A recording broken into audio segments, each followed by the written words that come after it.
मैं हूं आपके साथ पराग गुप्ता। शुरुआत करेंगे बुलेटिन की। उत्तराखंड कैबिनेट की बैठक में अहम फैसला लिया गया है। कैबिनेट की बैठक में 30 फैसलों पर चर्चा हुई और 28 फैसलों पर मुहर लग गई। अब उपनल के जरिए पूर्व सैनिक या फिर उनके आश्रितों के अलावा अन्य लोगों को भी नौकरी मिल सकेगी। इसके साथ ही बैठक में केदारनाथ में चिनूक हेलीकॉप्टर उतारने के लिए हेलीपैड विस्तार को भी मंजूरी दी गई है।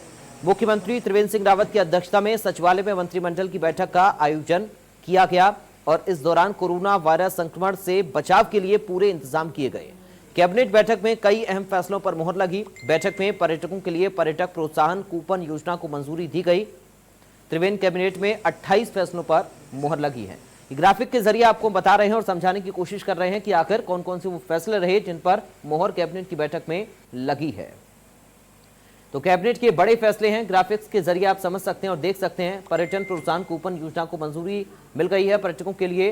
कुल मिलाकर 28 ऐसे फैसले रहे जिन पर मुहर लगी। 30 जो प्रस्ताव थे वो पेश हुए थे। 28 प्रस्तावों पर मुहर लग गई। 28 ये बड़े फैसले त्रिवेंद्र कैबिनेट के।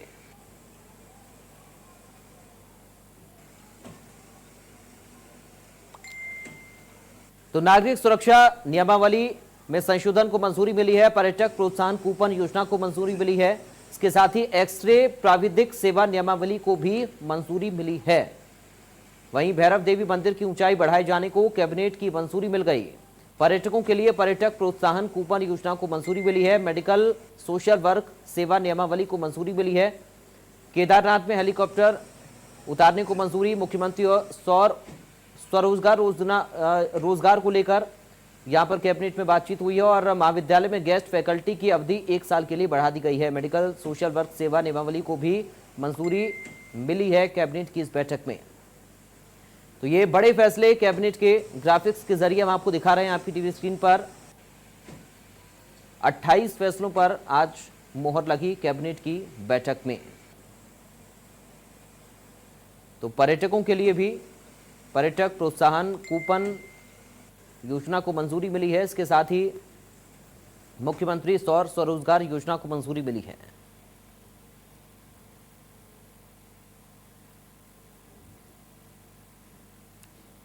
और साथ संवाददाता रतन नेगी लाइव जुड़े इस खबर पर अधिक बातचीत के लिए। रतन, कौन कौन से अहम फैसले रहे इन 28 फैसलों में?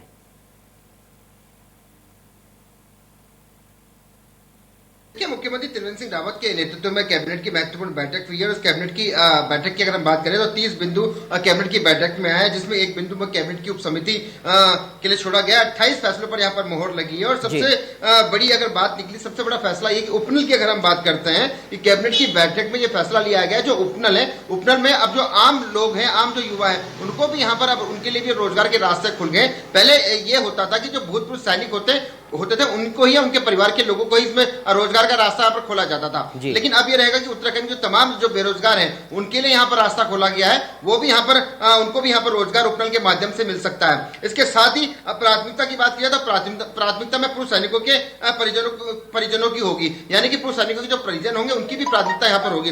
इसके साथ ही अगर बात की जाए तो राज्य के महाविद्यालय में गेस्ट फैकल्टी की जो अवधि है वो 1 साल के लिए बढ़ाई गई है, जिससे 257 शिक्षकों को यहाँ पर लाभ मिलने जा रहा है। मेडिकल कॉलेजों की अगर बात की जाए तो मेडिकल कॉलेज में मेडिकल सोशल वर्क सेवा नियमावली को मंजूरी यहाँ पर मिल चुकी है। उत्तराखंड नागरिक सुरक्षा नियमावली में संशोधन को यहाँ पर मंजूरी मिली है। इसके साथ ही कृषि एवं उद्यान विभाग के शासन स्तर पर एकीकरण का फैसला यहाँ पर लिया गया है। साथ ही जूना अखाड़ा महादेवी मंदिर के अंतर्गत आने वाली माया देवी मंदिर और भैरव मंदिर की ऊंचाई बढ़ाए जाने को कैबिनेट ने यहाँ पर मंजूरी दी है ताकि ऊंचाई यहाँ पर बढ़ सके। इसके साथ ही अगर बात की जाए तो देहरादून के मेहर गाँव में शहीदों के नाम पर बनने वाले पेट्रोल पंप के नियमों में छूट दी गई है।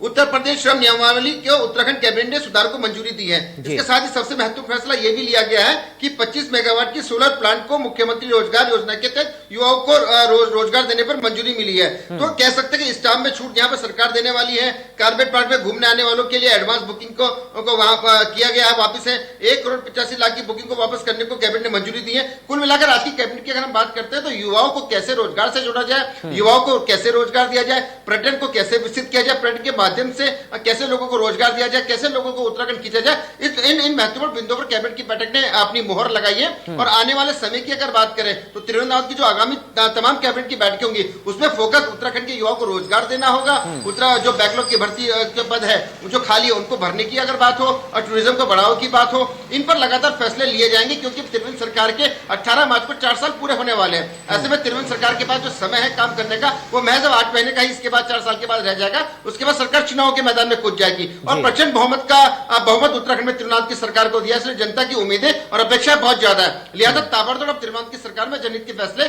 आगामी दिनों में कैबिनेट की बैठक में और लिए जाएंगे। रतन, जाहिर है रोजगार का पलायन का मुद्दा काफी अहम उत्तराखंड में हमेशा से रहा है और आम आदमी पार्टी भी अब चुनावी मैदान में कूद रही है। अरविंद केजरीवाल को भी हमने सुना था कुछ दिन पहले जब प्रेस कॉन्फ्रेंस उन्होंने की थी, उन्होंने साफ तौर पर यही कहा था कि ये बड़े मुद्दे जो पर्यटन और रोजगार युवाओं से जुड़ा मुद्दा उन्होंने भी उठाने की यहाँ पर कोशिश की थी। तो क्या अब ये माना जाए कि इस वजह से इस मुद्दे पर अब फोकस सरकार का है? देखिए, जो जानकारी इंडिया न्यूज के पास है वो सच यही है कि आम आदमी पार्टी को लेकर के भारतीय जनता पार्टी हो या कांग्रेस, खलबली तो दोनों में मची हुई है। भारतीय जनता पार्टी में भी कोर कमेटी की बैठक हुई तो आम आदमी पार्टी का मुद्दा लगभग 30 मिनट वहां पर आम आदमी पार्टी पर जिक्र भी किया गया। कांग्रेस और भाजपा भले से स्वीकार है ना, लेकिन आम आदमी पार्टी के उत्तराखंड में चुनाव लड़ने का जो ऐलान 17 सीटों का किया, इससे भाजपा कांग्रेस पर फर्क तो पड़ा है, ये तो तय है। लेकिन इसके साथ ही जैसे अरविंद केजरीवाल ने जैसे मोहल्ला क्लिनिक की बात दिल्ली के लिए कही, वैसे ही उन्होंने उत्तराखंड के लिए यहाँ पर कही, एजुकेशन की बात के लिए कही, स्वास्थ्य की बात के लिए कही, शिक्षा की बात के लिए कही। तो अरविंद केजरीवाल की जो आम आदमी की जो पार्टी है वो उत्तराखंड में स्वास्थ्य शिक्षा को मजबूत पटरी पर लाने का वादा यहां पर कर रही है और जिसके लिए उत्तराखंड के जो 9.5 पर्वतीय जिले उसको उसने चुना क्योंकि वहां के हाल बुरे हैं। ऐसे में त्रिवेंद्र की सरकार को भी 9.5 पर्वतीय जो जिले वहां की स्थिति को बेहतर सुधारना होगा, चाहे मुख्यमंत्री स्वरोजगार योजना से हो, चाहे पर्यटन को विकसित करने से हो, चाहे टूरिज्म को बढ़ावा देने से हो, चाहे वहां के लोगों की आर्थिकी को और मजबूत करने से हो। क्योंकि त्रिवेंद्र सरकार के ने वादे किए हैं, मोदी जी ने वादे किए हैं उत्तराखंड की जनता के साथ। 2000 अगर हम बात करें 17 के चुनाव के दौरान की बात करें, अब समय है कि त्रिवेंद्र सरकार ने जो तमाम वादे किए हैं या केंद्र सरकार ने उत्तराखंड की सरकार से मिलकर जो वादे किए, उत्तराखंड की जनता के साथ जो वादे किए, उन्हें धरातल पर उतारना होगा। क्योंकि इस वक्त कांग्रेस भी होगी, आम आदमी पार्टी भी होगी और भाजपा भी होगी। क्योंकि इससे पहले 2 दल मजबूती से चुनाव के मैदान में होते थे, या तो भाजपा या फिर कांग्रेस, और दोनों में से सत्ता है। 5 साल तुम्हारे पास, 5 साल हमारे पास, ये चलता रहा था रास्ते में। लेकिन अब आम आदमी पार्टी जब बीच में आ गई तो त्रिकोणीय मुकाबला होने की संभावना आने वाले दिनों में बनती हुई दिखाई देगी। चलिए, बहुत शुक्रिया आपका रतन नेगी तमाम जानकारी और इस बातचीत के लिए। तो उत्तराखंड सरकार के कई विधायकों की नाराजगी को लेकर आम आदमी पार्टी मुद्दा बना रही है, जिसको लेकर आम आदमी पार्टी के कार्यकर्ता और पदाधिकारी सरकार और मुख्यमंत्री को घेरने का काम कर रही हैं। आम आदमी पार्टी के काशीपुर विधानसभा प्रभारी मयंक शर्मा ने पत्रकार वार्ता आयोजित की, जिसमें मयंक शर्मा ने प्रदेश के मुख्यमंत्री त्रिवेंद्र सिंह रावत पर सही तरीके से सरकार न चला पाने का आरोप लगाया। मयंक शर्मा ने कहा कि प्रदेश के मुख्यमंत्री अपने ही विधायकों की परेशानियों को नहीं समझ पा रहे और यही कारण है कि कई विधायक मुख्यमंत्री से नाराज हैं और शीर्ष नेतृत्व से मुलाकात कर अपनी परेशानियों को सुनाने भी गए थे, लेकिन विधायकों की कोई सुध नहीं ली गई। विधायक का दायित्व तो होता है कि अपने क्षेत्रों में ज़्यादा से ज़्यादा विकास का काम करना, और सब विधायक लोग करते हैं। रही बात मुख्यमंत्री जी की नाराजगी को लेकर, ऐसी बात कहीं से कहीं तक नहीं है। हमारे मुख्यमंत्री जी ईमानदारी से इस प्रदेश को नई दिशा देने में लगे हुए हैं और प्रत्येक विधायक और सरकार का प्रत्येक अधिकारी सब लोग एकजुट होकर मुख्यमंत्री जी की नीतियों को, मुख्यमंत्री जी के विचारों को आगे बढ़ाने में काम कर रहे हैं और प्रदेश को हम आगे नई ऊंचाई देना चाहते हैं। जो भी इस टाइप का प्रचार चल रहा है, सरकार के विधायक अगर जिस मुख्यमंत्री के इतने खिलाफत में हैं, वो ऐसा क्या कारण है कि सरकार से हमारे मुख्यमंत्री महोदय का मोह भंग नहीं हो रहा है और अपनी सीट से वो नैतिकता के आधार पर भी इस्तीफा नहीं दे पा रहे हैं। बार बार भ्रष्टाचार के आरोप उनके विधायक ही खुद उनके ऊपर लगाते चले आए हैं। यहाँ तक कह दिया है कुछ विधायकों ने कि वर्तमान के मुख्यमंत्री के नेतृत्व में हम चुनाव में नहीं जाएंगे। तो ये बात तय हो गई है कि मुख्यमंत्री फेलियर हैं और उनके आरोपों के उनके पास कोई जवाब नहीं है, उनके ऊपर जो आरोप लग रहे हैं। और सभी विधायक ही ये मांग नहीं कर रहे हैं, हम भी ये मांग करते हैं कि मुख्यमंत्री महोदय को नैतिकता के आधार पर तुरंत अपने सीट से इस्तीफा देना चाहिए। उधर जाखोली विकासखंड के पुजार गांव का ढोणी तोक के 5 परिवार मौत के साए में जीने को मजबूर हैं। साल 2013 की आपदा में ढोणी तोक के नीचे से भी जमीन धंसी थी, जिस कारण यहां रहने वाले जगदीश प्रसाद, शंभू प्रसाद, गुरु प्रसाद, मूलाराम और भूपेंद्र प्रसाद के घरों में मोटी मोटी दरारें आ गई थीं। उस वक्त से लेकर आज तक ये 5 परिवार विस्थापन की मांग कर रहे हैं, लेकिन विस्थापन नहीं हो सका, जबकि हर साल इन परिवारों की मकानों और अधिक दरारें इनमें आ जाती हैं।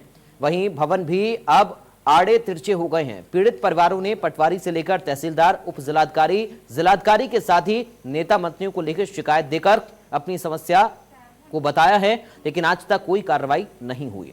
पिछले साल तत्कालीन जिलाधिकारी मंगेश गिरडियाल ने भी ढूंढी तोक का जायजा लिया। यहां की स्थिति देखकर उन्होंने इन परिवारों को तत्काल प्रभाव से विस्थापन करने के निर्देश दिए थे, जिसके बाद भी कोई असर नहीं दिखा। तो ये तस्वीर आप देख रहे हैं, दरअसल ये जो परिवार हैं ये अभी तक सिर्फ ये इस आस लगाकर बैठे हैं कि कोई अधिकारी, जनप्रतिनिधि, नेता, मंत्री, संबंधित विभाग इनकी सुनेगा और शायद इनके विस्थापन की मांग को माना जाएगा, क्योंकि इनको अपनी जान का खतरा मंडरा रहा है। आपने तस्वीरें देखी किस तरह से जो दीवारें हैं घर की उनमें दरार आ गई हैं, भवन आड़े तिरछे हो गए हैं और अब ये लोग मांग कर रहे हैं कि इनका विस्थापन यहां पर किया जाए। क्या कुछ कहा लोगों ने अपनी प्रतिक्रिया में मीडिया से बातचीत में, आप सुनिए। हम रात भर यहाँ पे बच्चों के लिए जगह जगह जहाँ पे बचाव के लिए उतना हम कोशिश करते हैं, जगह जगह भागते हैं। डीएम साहब को मैंने 3 बार में रुद्रप्रयाग चले गए, फिर डीएम साहब यहाँ आए, पूरा प्रशासन आ गया। प्रशासन ही उस टाइम डीएम साहब ने ये बोला था कि इनको तुरंत 15 दिन के अंदर जो है विस्थापन के लिए कार्रवाई करें, मेरे पास फाइल भेजे। तहसील में मैं 2 बार 3-4 बार तहसील चले गया हूँ, वो यही बोल रहे हैं कि हम कार्रवाई कर रहे हैं, वह कुछ नहीं। 2013 की आपदा से ये दशा चल रहा है और हमारे पास अन्यत्र कोई जगह नहीं है कि जो हम अन्य जगह पे भी जा सकते हैं। और यहाँ पर हम लोग भयभीत रहते हैं और रात भर हम लोग बरसात के समय में सोते भी नहीं हैं, क्योंकि हमें पता है कि ये धसाव ज़मीन है, कभी भी कोई घटना घट सकती है। और सूचना प्रशासन को हमने दी है। अभी हम लोगों के द्वारा सभी उपजिलाधिकारियों को ये निर्देश दिए गए हैं कि ऐसे फैमिलीज जिनको नियमानुसार मुआवजा भी दे दिया गया है पूर्ण रूप से क्षतिग्रस्त भवनों का, और उसके बावजूद अगर कोई जो है क्षतिग्रस्त भवनों में निवास कर रहा है तो उनको नोटिस दिया जाए, किसी भी प्रकार से असुरक्षित भवन में कोई निवास न करे। ग्राम प्रधानों को हम लोगों ने ये अपील की है कि गाँव में जिस प्रकार से सार्वजनिक परिसंपत्तियों में, सार्वजनिक भवनों में क्वारंटीन के समय पे प्रवासियों की व्यवस्था की गई, वर्तमान में विलेज क्वारंटीन की संख्या हमारे जनपद में बहुत कम है। ज़्यादातर ऐसी सार्वजनिक परिसंपत्तियां खाली हैं वर्तमान में, तो उनको प्राथमिकता के आधार पे ऐसे व्यक्तियों को अस्थायी रूप से। उधर वन विभाग ने बगैर अभिलेखों के वन उपज का अभिवहन करते हुए 22 टायरा ट्रक को पकड़ा है। आपको बता दें कि वन क्षेत्राधिकारी डॉली रेंज अनिल जोशी ने विभागीय अधिकारियों के दिशा निर्देश पर अवैध खनन के खिलाफ एक अभियान छेड़ रखा है, जिसके चलते उन्होंने किच्छा सितारगंज रोड पर पिपलिया बैरियर पर बगैर अभिलेखों के अवैध रेता ले जाते हुए एक ट्रक को पकड़ा, जिस पर कार्रवाई करते हुए डॉली रेंज कार्यालय ले आए। वन क्षेत्राधिकारी अनिल जोशी ने बताया कि यह अभियान निरंतर जारी रहेगा और किसी को भी वन कानूनों का उल्लंघन करने और अवैध खनन में लिप्त पाए जाने पर बख्शा नहीं जाएगा।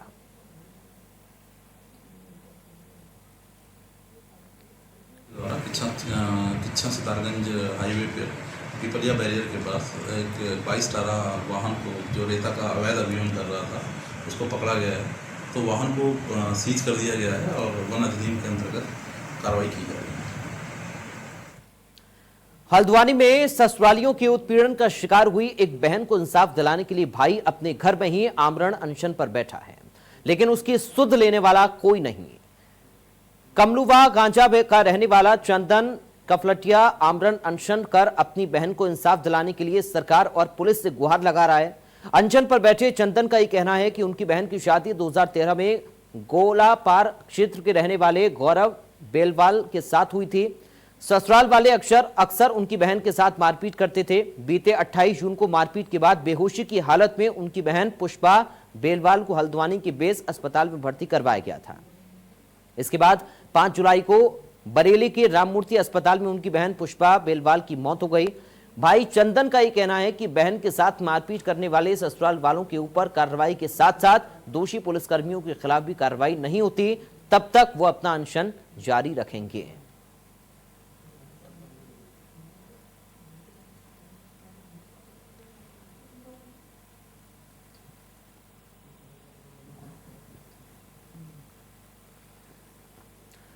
रुड़की में कई सालों से चल रही नकली चाय पत्ती की एक फैक्ट्री पर पुलिस ने छापेमारी कार्रवाई करते हुए एक मकान से बड़ी मात्रा में नकली चाय पत्ती बरामद की। पुलिस ने मकान से 3 केसरी चाय पैकिंग मशीन भी बरामद की है। बताया जा रहा है कि फैक्ट्री से लगभग 10 लाख से अधिक की नकली चाय पत्ती बरामद हुई है। पुलिस ने फैक्ट्री मालिक समेत 3 लोगों को हिरासत में लिया। बता दें कि फैक्ट्री रुड़की के राजपूताना में चल रही मालिक फैक्ट्री निक्की गोयल को पुलिस ने हिरासत में लेकर पूछताछ शुरू कर दी है।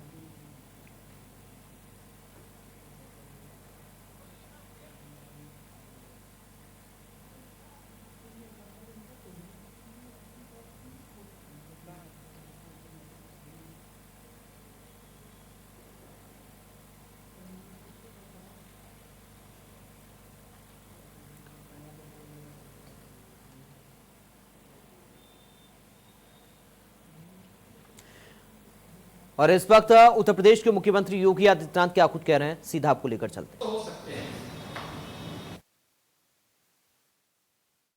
तो सुनाएंगे आपको बाद में कि आखिर क्या कुछ मुख्यमंत्री योगी आदित्यनाथ की ओर से कहा गया। फिलहाल बढ़ते हैं खबरों में आगे। उत्तराखंड में कोरोना का कहर जारी है। रामनगर में पिछले 24 घंटे में 60 नए कोरोना के मरीज मिले हैं। रामनगर में बनाए गए हैं 8 कंटेनमेंट जोन। मरीजों के संपर्क में आए लोगों को चिन्हित किया जा रहा है। प्रदेश में एक्टिव मरीजों की संख्या 6871 है। बड़ी खबर आपको बता रहे हैं, उत्तराखंड में कोरोना का कहर जारी है। रामनगर में पिछले 24 घंटे में 60 नए कोरोना के मरीज सामने आए हैं। रामनगर में 8 कंटेनमेंट जोन बनाए गए हैं। इसके साथ ही मरीजों के संपर्क में आए लोगों को चिन्हित किया जा रहा है ताकि वायरस और ज्यादा ना फैले, संक्रमण ना फैले। इसको लेकर जो कॉन्टैक्ट हिस्ट्री है वो खंगाली जा रही है मरीजों की। कोरोना का कहर लगातार उत्तराखंड में भी जारी है। रामनगर में पिछले 24 घंटे में 60 नए कोरोना के केस सामने आए हैं। 60 नए मामले 24 घंटे में। रामनगर में 8 कंटेनमेंट जोन बनाए गए हैं। मरीजों के संपर्क में आए लोगों को चिन्हित किया जा रहा है।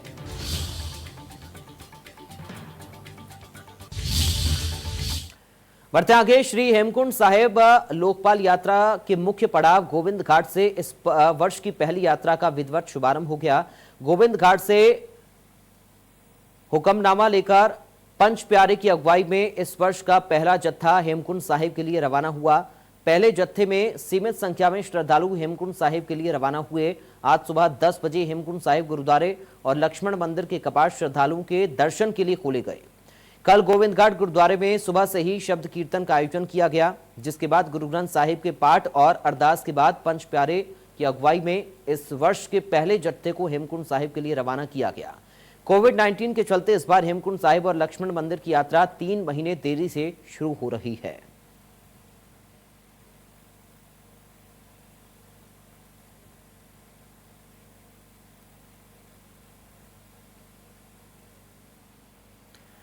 उधर रामनगर हल्द्वानी मार्ग पर एक अज्ञात कार सवार ने बाइक सवार 3 युवकों को टक्कर मार दी, जिसमें एक युवक की मौके पर ही दर्दनाक मौत हो गई, जबकि 2 युवक घायल हो गए। घायलों को उनके साथी ने रामनगर संयुक्त चिकित्सालय में एडमिट करवाया, जहां एक युवक को डॉक्टर ने मृत घोषित कर दिया। दूसरे युवक की हालत नाजुक होने पर उसे हायर सेंटर रेफर कर दिया गया और तीसरे का रामनगर के संयुक्त चिकित्सालय में इलाज जारी है। पुलिस अधिकारी ने बताया कि पुलिस की टीम कार और चालक की तलाश कर रही है।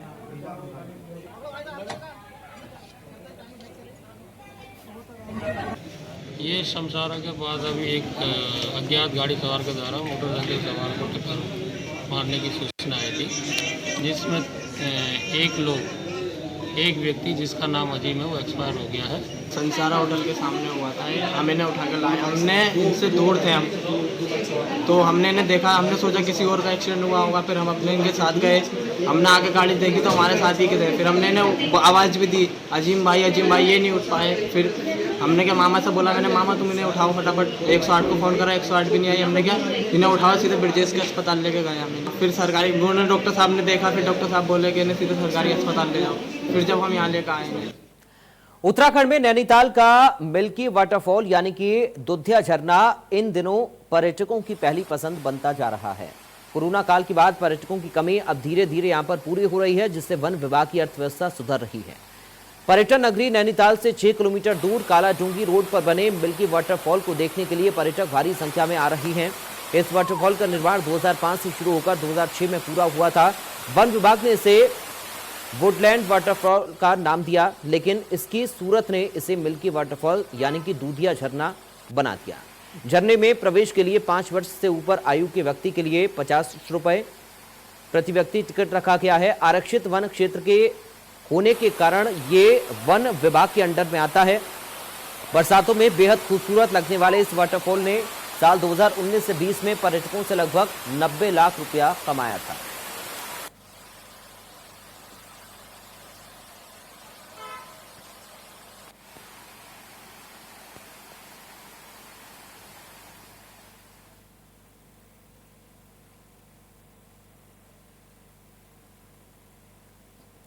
तो फिलहाल यहाँ रुकते हैं छोटे से ब्रेक के लिए। आप देखते रहिए इंडिया न्यूज।